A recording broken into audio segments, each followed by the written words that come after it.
Hey everyone, welcome to Parental Writes. This is the show made for single parents by single parents. This is the place where we believe you have the freedom to write your own story. I'm your host, Grant Kaufman. Today, clearly we're doing things just a little bit differently. I'm going to show you one way I deal with what the theme of the day is, and I'm just going to jump right in and tell you that the theme of our show is loneliness. And this is something I think we're all going through right now, not only just as single parents, and the single parent life is very lonely. It can be extremely lonely. And we're going to get into that later with our group therapy. We actually have a little bit longer group therapy today, which is a pretty important one though. But when you add in the effects of COVID and the stay-at-home orders and just this distance that we seem to have in our culture where we're just not talking to people and not reaching out as much, loneliness is a really big issue. In fact, I've been reading where like antidepressants and anti-anxiety meds are being prescribed at levels that we've probably never seen in our nation's history before. And a lot of that stems from loneliness. So we're going to address a lot of issues involving loneliness, but let's go ahead and get the show kicked off. I'm going to head down to a place I like to go when I'm feeling kind of down. But while I'm doing that, let's go ahead and roll our favorite list. We love it so much we called it Better Than 6.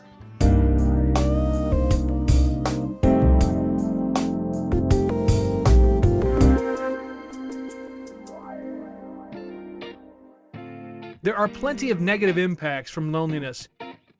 Here are 7 that we identify. Number 1, loneliness leads to depression.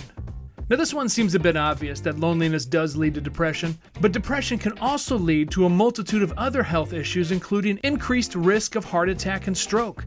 Generally speaking, the age of mortality is lower among people with depression. Number 2, loneliness increases the risk of suicide.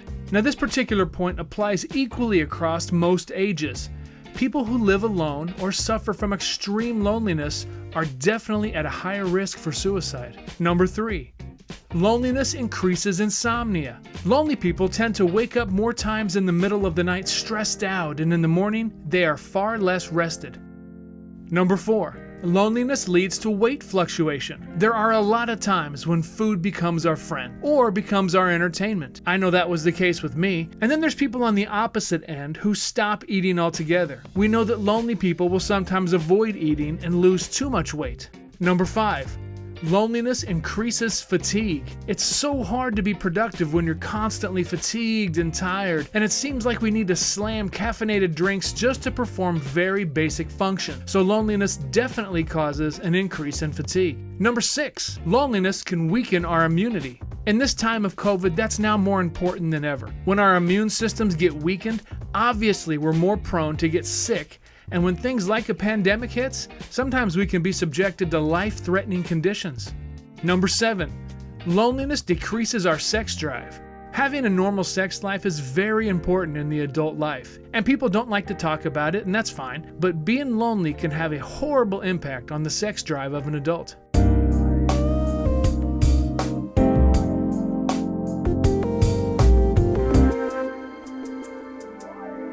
That was just a list of some of the things that we know can happen to your body as a result of loneliness. There are so many negative impacts, and we're going to get into a lot more as we move on, not only in this episode, but down in future episodes.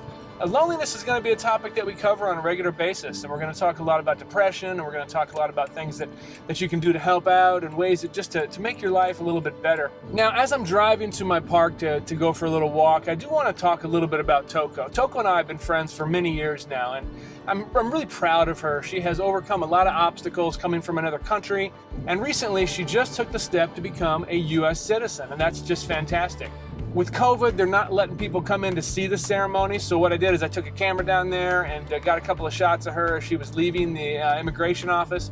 And then she had a party with some of her friends, and they invited me to come along, and I took some shots. Nothing fancy, but I thought becoming a U.S. citizen was at least worthy of some kind of a montage, a quick montage. So here we go. This is Toko's U.S. citizenship montage. Enjoy. Show me what you got there. Tell me about this. This is my certificate of naturalization.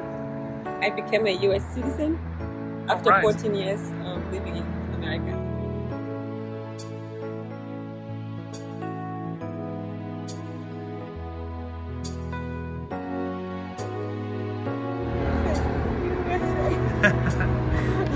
That's awesome.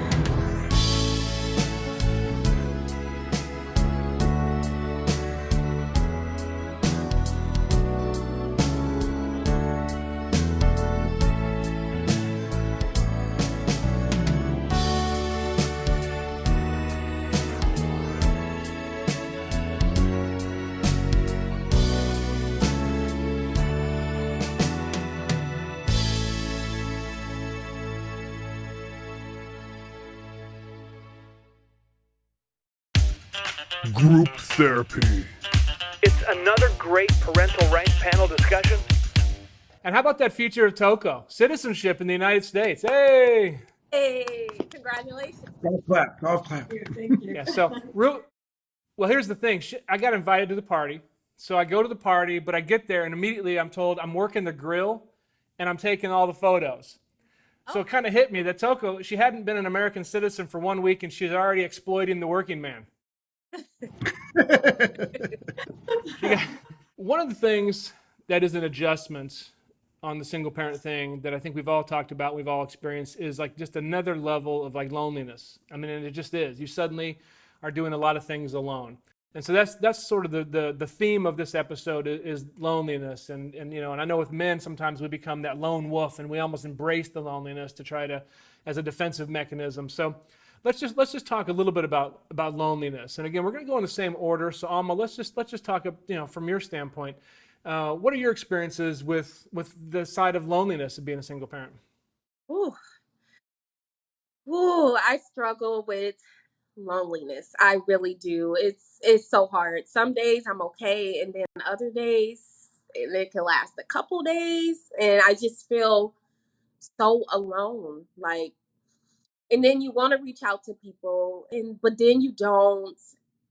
I struggle so bad. So I'm waiting to hear some tips. But I find myself going out to eat a lot by myself and doing things, you know, by myself. But also that goes back to the self-love thing, you know. It it's okay to be. You have to be okay with being alone and finding ways to fill in the void. So I pray a lot about taking the loneliness out of my heart and the feeling of being alone out of my heart. And yeah, so I have days where it's a real big struggle and I'll find myself crying. And then I have days where it's like, oh, I love to be alone, you know, it's just like up and down. But then I'm like, okay, I have the kids, you know, I can get on their nerves, you know, I can bother them, but other days it's just like, oh, lock me in the room and don't come out, you know. But Well, you hit a nerve on there because a lot of times we can feel like we're on the island, right? And you know, it's just this level of this deep loneliness that's sometimes hard to deal with. And one of the things that excites me about this entire show and the concept and having you guys come on board like this is we're not only sharing with each other, but we can now impact people's lives out there. Because I know that there are people watching this who are lonely, who are dealing with it. And this is something that we'll work through this topic quite a bit, not just in this episode, but down the road. And because there's a lot of things you could probably do to combat the loneliness, which we can get into. But it's a serious topic. So Abel, how about you? What is your take on how you deal with loneliness and kind of what your feeling is on it? There's going to be times that you're by yourself. There's no way around it. And like Alma was saying, we're going to call that friend again. You probably already talked to them for like 20, 30 minutes or a couple hours already. Eventually, there's just going to be times that you will be alone. And then I just came to a point where like I was sitting there, I was like, it's okay. It's okay. Like it's fine. Like enjoy these moments as well. Not worry too much about things that at that point or at that moment I don't have any control over. I'm not going to sit here and tell you that, oh, Abel's like a perfectionist on that. He knows that. No, not whatsoever. It's always been like a work in progress because there are days I start looking around. I'm like, wait, what's going on? I walk outside and you're just like, wait a second, life is going on. It's fine. Just walk out the door, get going, and you know, things will be okay. And that's kind of where I speak about if I just get to the next day, it'll be better than that day. And if I get to the next day, and then eventually I'll get to the day that I've been thinking about for a long time. Toko, how about you? Loneliness. Yeah, those moments they creep in every now and then. And for me, especially when I go buy groceries and I have a big thing of water or some stuff, I'm like, oh, I'm alone and I have no one to help me with this stuff. Those moments are some of the hardest ones. And when my daughter is with her father, I miss her. I get lonely, and and now what? There's nobody else. So normally I go for long walks on Saturday mornings. I enjoy that. Gives me a little sanity, and I'm able to think, plan, and then by the time I get back home, I take a shower. I'm ready to go. I'm ready to, do something else. Go to the store or work on something, clean my apartment, do something else different. But those moments definitely become they do. Yeah, and when it hits, it's hard. I mean, it really is. And like when I was first starting out as a single parent and the kids were younger, they were always active or they had friends. And so maybe we would make like Friday night some kind of a kid activity night, movie night or something. We would turn that into sort of a fun night. But as they got older and they got into their activities, I mean, they weren't hanging out with me on a Friday night. And so there's just been like so many weekends where it's just like, well, I'm going to watch Breaking Bad for the fifth time, And so you're just, it's like, you just find ways to do stuff, but there's like a deep loneliness that kind of it gets in your soul. That's very difficult. Abel, like if you maybe could process your loneliness or handle it differently over the last couple of years, how would you have handled it differently than what you have, or would you have? I think I would just tell myself a little bit more often that it's okay, that everything is going to be fine. I had somebody tell me that a few times, and at first, I remember being told that. I was like, "What are you crazy? I'm fine. I'm perfectly fine. Why do you keep saying that?" And then it got to the point where I was like, maybe that person's seeing something, and then I started to consciously think that sometimes when in the depths of the kind of like you having a day that you're all in between your ears, I try to say it's okay, it's fine. I think sometimes or often, what you're thinking is a lot more powerful than what is reality. Like if I just, when I've had those moments where you just feel like you're all alone, like you're like, oh my God, what do I do? Where am I going to go? What's going to happen? What if this? What if that? Sometimes it's just all between the ears. So then I try to just stop and tell myself everything's fine. I'm doing exactly what I need to do right now. Um, I'm going to continue to do the things that I feel that are going to take me to where I need to be, and then try to focus on those things. But like we said, it's not easy. It's like you're just going to wake up and be like, no, I'm okay, I'm perfectly fine. No, not whatsoever. I just think that if I would have gone through a situation, or if I did went through one 2 years ago, I could handle that situation a little bit better now than I did then. Toko, how about you? Would you have changed anything, kind of looking back at how you've dealt with loneliness over the last few years? Yeah, definitely. There was a time when I was, you know, I wake up, do nothing, just sit at home with my daughter and not do anything. I was like, I don't want to go to the restaurant. Just like years old. I felt like just felt weird. It felt awkward. But after some time, I realized, yeah, I can go to the restaurant with my daughter. Yeah, I can go this place, just the two of us. It's fine. It's not awkward. So I wish I had done that sooner and not just be at home and be sad. When I look at social media, everybody's happy and they're out there, family and all that stuff. And you know, I should dive into it and just take her places, enjoy the food, just the way I normally do now. So that's what I could have done there. I like that. I like that. How about you? Well, now, I have this journal that I read. It just gives you daily motivations, and I like to share them with people too, just to get their intake on it. And writing stuff down, I found that helps me dealing with my loneliness. Like writing what Abel was saying, it's okay. You're gonna be fine. You're beautiful. Just reminding myself that I don't have to sit and feel this way all the time, or like on the days that I do feel that way, to look for the good things out of life. My kids are getting older, so yes, there's less time they're spending with me, and so I find myself at home a lot by myself, and I'm just like, oh my goodness, what am I supposed to do? So then you didn't watch every show and you ate all the ice cream, and it's like, what? So then I'm like, okay, maybe I should get a pet. But that's a lot of work too. So it's like, yeah, but writing in my journal, reading my journal helps me. now. Yeah, it's really kind of fascinating. I'm just sitting here thinking, listening to all that too, and it's like I realize that like I'm at a place where I mean the kids were active enough, and we had things happening a lot, and then like they were all involved in sports. So even as they got through high school, I was still very taking them to practices or training sessions, this and that. But now that the youngest is out of high school, it's just like I'm like an empty nester. I mean, not quite yet because two of them still live here. But point is, it's like now the life has to revolve around what I'm doing. And so in the past, there was always like kids activities and then work. And so I could fend off the loneliness sometimes. But now you sort of have, when you put all of your worth into like, okay, I'm raising kids, I'm raising kids, I'm raising kids, and then they're raised, they're out. It's a struggle, man. This is a stage that I think there's probably a lot of people who can relate to this, that it's like, okay, where's the next journey? Where's the next place I can find that self-worth? Because you can't really find it in work. I mean, you can, I guess you can try to do it, but it's very difficult. It's very difficult. So anyway, I kind of rambled there a little bit. I apologize.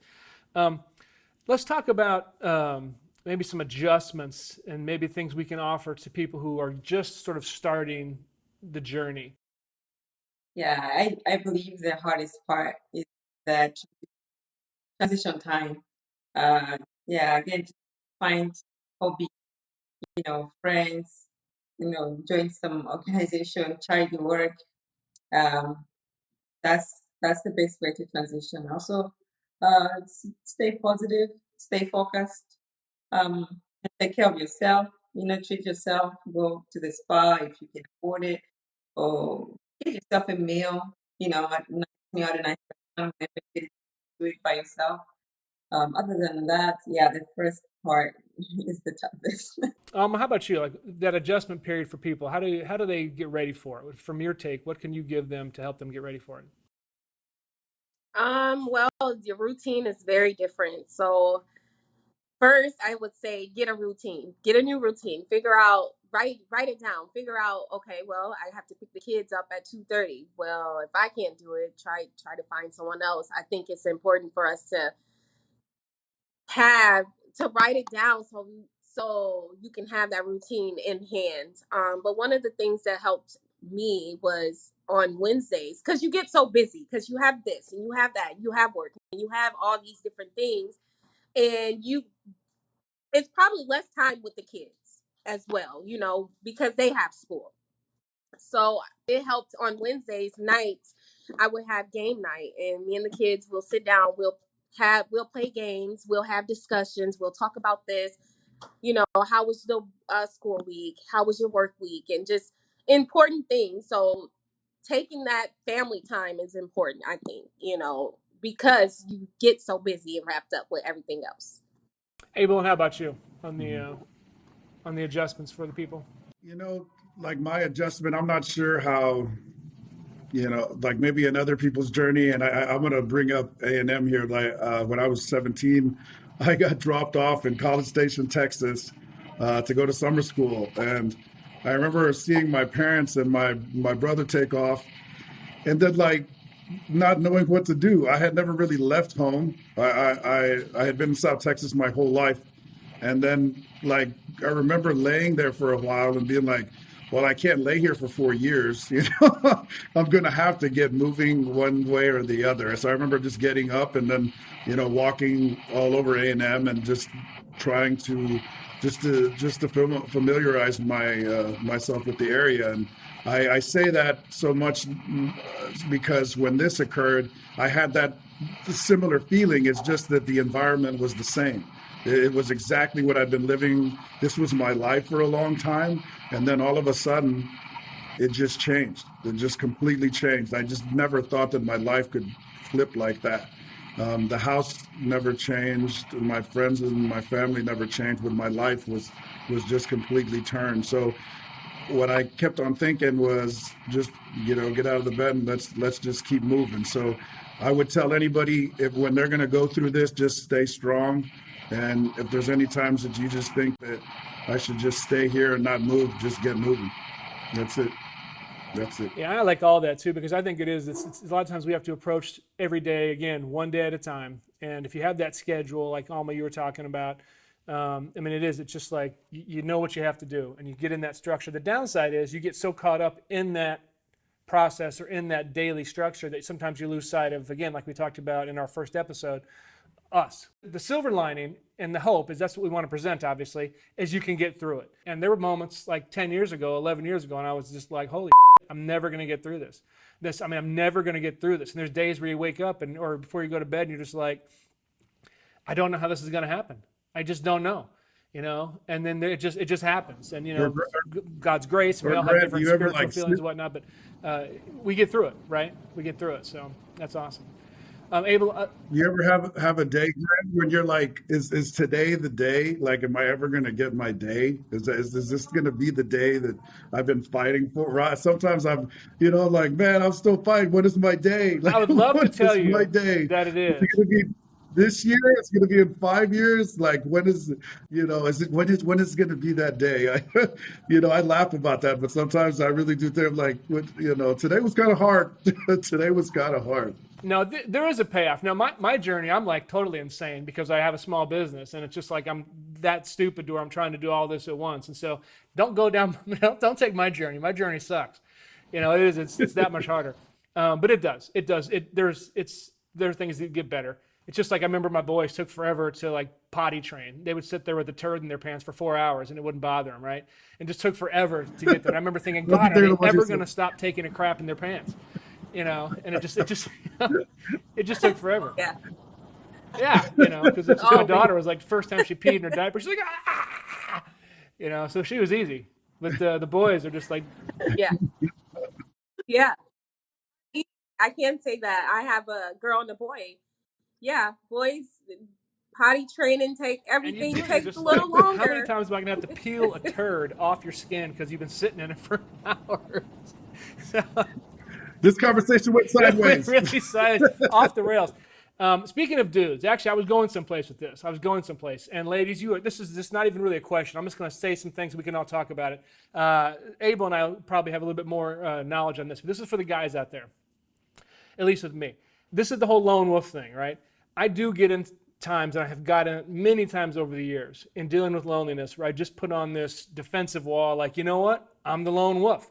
I'm the wolf that's out there that all of a sudden is standing out on the mountain ridge, looking out, going, I'm by myself, and I don't need anybody. I'm just going to do it. I'm going to go after it. And then in some cases, it motivates me because then I'm like, okay, it's just me. Now no one else is going to help me. I got to get after it. But unfortunately, for a lot of men, we don't have that friend we talk to like you guys do, the girls do. We don't just sit there for 30 minutes and vent a lot of times. And it builds up inside of us. So Abel, let me talk to you about this first. Do you get that kind of lone wolf thing sometimes? And, are you able to vent to another friend or, how is that for you? Yes. I'm just lucky. I have a lot of really close friends. I've had really bad weeks. I've had bad months. But I've had really close friends, and even some that I thought they were close, and I felt like they're even closer now, because like I've tried to do my best not to be that guy, the guy that every time he shows up, that's all he talks about. And so for that kind of kept a lot in, but then I have now that I feel that like people like my close buddies that I can talk to, if something's really on my mind, I'll let them know. And they've known, like, I think that you can just kind of see it in some people. Certain days, it's kind of tough. I do agree with that lone wolf thing. And I think that I'm doing my best to get away from that. I think that after everything that has occurred, I think I'd like built like this real big wall around me. I just didn't really want to be messed with so much. I just want to be happy. I just want to do the things that make me happy. And I think that maybe some people have been trying to do that. And then I'm just kind of like, man, I'm not really with what you're doing right now. And I just kind of eat and then kind of go. I think that maybe everything that I went through kind of made me like kind of hard, like rough, kind of just edgy to a certain extent. And I've been doing my very best to not continue that because I feel that it would affect my journey going forward. And I want to get better. I don't want to get worse. So that's what I think when you say the lone wolf. I think it's good in some aspects. But yeah, I think that other aspect of it, I did kind of had like I had this real rigid kind of way about me. I'm just being very short with people. Like if it just tweaked me, I'd just stop it. And I just think I need to just leave what's in the past and try to get better. Well, it is. It's a defense mechanism, right? Is we put these walls up around us, and like again, let's now focus. Toko, let's talk about you, and then we'll go to Alma too. Talk about, with, I guess, from a female standpoint, you guys tend to have friends that you talk to about these kind of things. And I don't like to stereotype, but it's true. You guys will talk more than we do. You just express yourselves more than men do. And so talk a little bit about the importance of friendships that you have, and or if you maybe do the lone wolf thing yourself. I was a lone wolf when I was married. I was a lone wolf. I never shared anything with anybody what was going on in my life. I just smiled and portrayed like everything is good. I'm so happy. Um, and then when things turn the other way, now I'm more open. I have um, an amazing, network of friends that are always there for me. It's just a matter of phone call, text. I need this, or I have to go to this place. I need, somebody help with my daughter, or can you buy me this on your way, or something like that. I think it's yeah. So I'm not a lone wolf now. I was then. Now I opened up more. Yeah, note to self, episode 8, when marriage makes you the lone wolf. That's Yeah, that's a whole nother road. That's awesome. yeah, that's a awesome. different topic all in itself. Absolutely, absolutely. Alma, how about you? Talk about your aspect of the lone wolf, and do you have friends you can talk to, or do you sometimes kind of go behind those walls? I'm the lone wolf, mostly because everyone comes to me for encouragement and advice, and I've always been the go-to person. So when I'm going through, I like to get into the shell, and then I just pop back out. But I know that if I do need to talk, and if I do need that, they are there, and mostly my mom as well. But I kind of just hold a lot of things in, or I'll write it down to myself. I'll pray about it. But yeah, I'm kind of the lone wolf. That's really fascinating. Now I look like a complete ass, and that whole premise of that it's just a dude thing. Um, but yeah, but you know what? You bring up a point though, and I think I've talked to my kids about this. But we all are sort of in our respective circles. We're sort of like leaders. People come to us, and I have always told my kids, because they've had this issue, and especially my daughter when she was in sports and was always sort of a natural leader. Leadership is lonely because it's a very lonely place, and everybody is always coming to you for solutions, and so then you Yes. add on the top, okay, we've already got loneliness because of the leadership kind of qualities we all have. Now you add on single parent loneliness, and that's a tough combination. As you bring that just sort of occurred to me on that. Anybody want to grab that? Abel, you want to run with that one? Yeah, that's I'm a thinker. I get in my brain a lot, whether it be like my OCD kind of competitive tendencies. And then when I start thinking what I don't feel that I have, or maybe I didn't do this or I didn't do that. So like when you say that, it just feels heavy to me. And I think that a lot of like through this journey, like it can be extremely heavy, like emotionally heavy. Like you walk out a door and go to Albertsons or go to the grocery store, and another human can do the same thing. And I feel like it took me 3 times the energy than that other person just to get to the store. And it's just mental. Because if you saw me, you wouldn't know any was wrong. You wouldn't know anything. You would just see me walking into a store. But I think like just like the mental weight of a lot of things that occurred during this time can be overwhelming. And I can see, I think I've said it to my father, to friends. I totally understand where certain people just, go through really horrible times. Right? I understand because I think I'm mentally strong, and there have been moments where I'm like, I don't know if I can take this anymore. So, uh, yeah, It's potentially a really heavy thing, and I also understand why people get into really low places, because I think we've all can agree we've all been in low places, which is why I think also it was, as we're leaders and as this show goes and as we're doing this, we need to be there for other people, and that's a motivation to realize that maybe other people are looking to us. And so I would just put it to you guys as sort of almost like a challenge to accept that other people are going to see this, and they're going to hear your stories, and they're going to draw strength from it. And so if anyone wants to talk, maybe make a last comment before we go to break. Alma, you want to say something about this? Yeah. One of my favorite quotes is shining your light. Because you just never know what someone else is going through. And as people, some of us just have that gift to uplift people and to bring a good energy. So I think it's important for us to shine our light to other people. A simple hello, how are you doing today? Oh, you look beautiful. Something so simple, something so little can brighten somebody else's day. So always shine your light.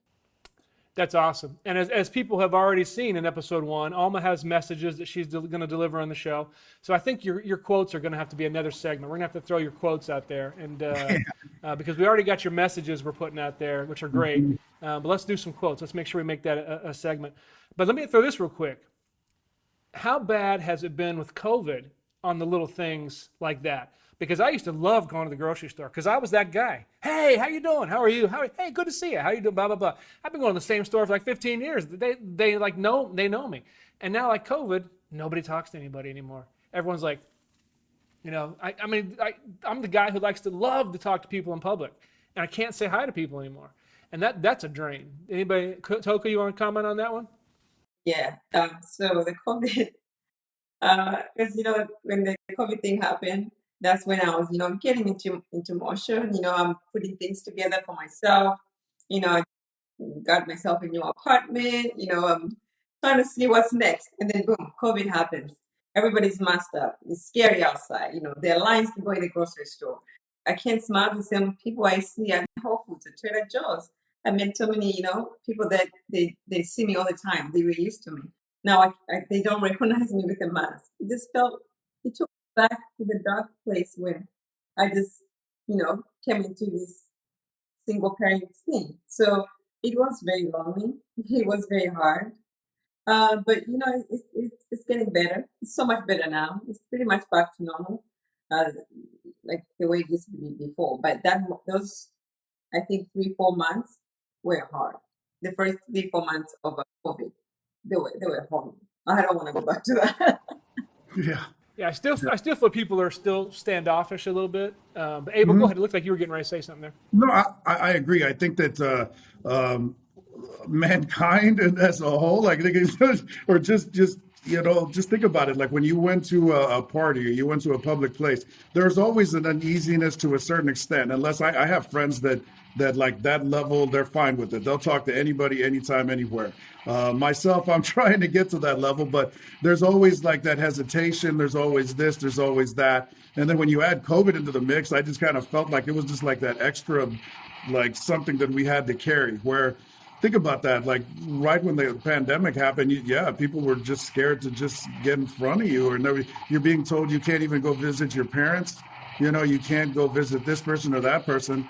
So you're thinking, can I even say hi to this person? Are they going to take that personal, or are they going to think that, or is it just more medical, or what? So you start thinking all of these things that, like, never in my life that I would have thought, that you even have to consider. So I think the pandemic has also just played more mind games and something that most of us have already in our head to begin with. That's a great point. Yeah, because it is. I mean, you talk about, and you see all the posts on social media about people lonely. Some people will put these kind of, try to be these messages about, hey, make sure you check on people. But man, I'm telling you, for the single parent who are already lonely, and then you cut that communication off, that has been a heavy burden. Group therapy. It's another great parental rights panel discussion. Yeah, that was a pretty impactful group therapy. I mean, we did have some laughs, but there's some serious topics, and you can tell we're just scratching the surface on this subject matter. Before we wrap up episode 3, I wanted to share a quick video I did. I know so many of us are dealing with loneliness and dealing with depression, and we know we have an uphill fight, and the single parent life is very daunting at times. So I just wanted to share a video I did that maybe gives you a little bit of encouragement to keep on fighting. Let's go ahead and roll the video.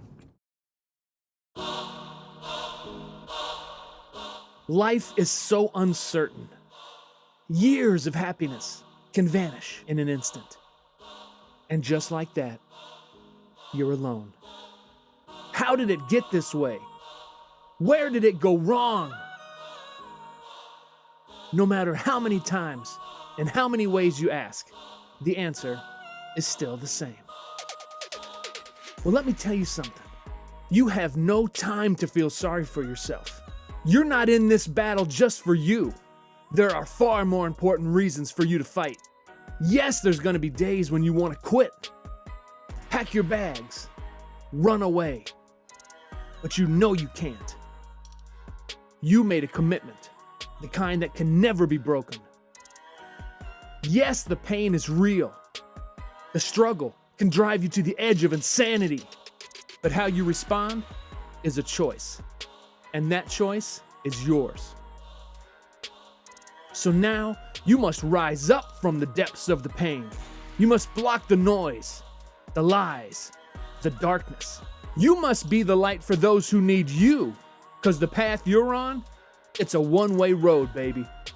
It wasn't made for you to turn around. Now, I'm not gonna lie. At times, it's gonna be a battle. But the greatest blessing in this life is worth that fight.